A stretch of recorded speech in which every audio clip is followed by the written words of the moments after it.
अंधेरे से उजाले तक बहुत समय पहले की बात है। एक छोटे से गांव में अर्जुन नाम का एक लड़का रहता था। वह बहुत बुद्धिमान था, लेकिन उसमें एक कमी थी, वह बहुत घमंडी था। उसे लगता था कि उसे सब कुछ आता है और किसी की सलाह की जरूरत नहीं। एक दिन गांव में एक संत आए। उन्होंने गांव के बच्चों को ज्ञान और योग सिखाना शुरू किया। सारे बच्चे रोज उनके पास जाते, लेकिन अर्जुन नहीं गया। वह सोचता, मुझे किसी गुरु की जरूरत नहीं, मैं खुद सब सीख सकता हूं। उसके पिता ने एक दिन उससे कहा, बेटा, ज्ञान किताबों में नहीं, अनुभव में होता है, और अनुभव हमें गुरु से मिलता है। लेकिन अर्जुन ने ध्यान नहीं दिया। एक दिन गांव में एक प्रतियोगिता हुई।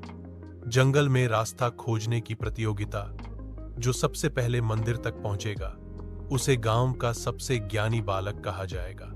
अर्जुन ने सोचा, ये तो आसान है। वह बिना सोचे समझे अकेले ही जंगल में निकल पड़ा।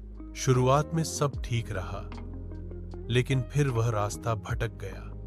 सूरज ढलने लगा, अंधेरा छा गया और चारों तरफ अजीब आवाजें आने लगी। अर्जुन डर गया। उसकी समझ में नहीं आ रहा था कि क्या करे। उसे अपनी मां की बात याद आई। ज्ञान होना अच्छी बात है, लेकिन जब तक उसमें विनम्रता नहीं होगी, वह अहंकार बन जाएगा। तभी अचानक उसे एक आवाज सुनाई दी, घबराओ मत, आंखें बंद करो, सांसें गिनो और शांत हो जाओ। वह आवाज संत की थी, जो जंगल के रास्ते में ध्यान कर रहे थे।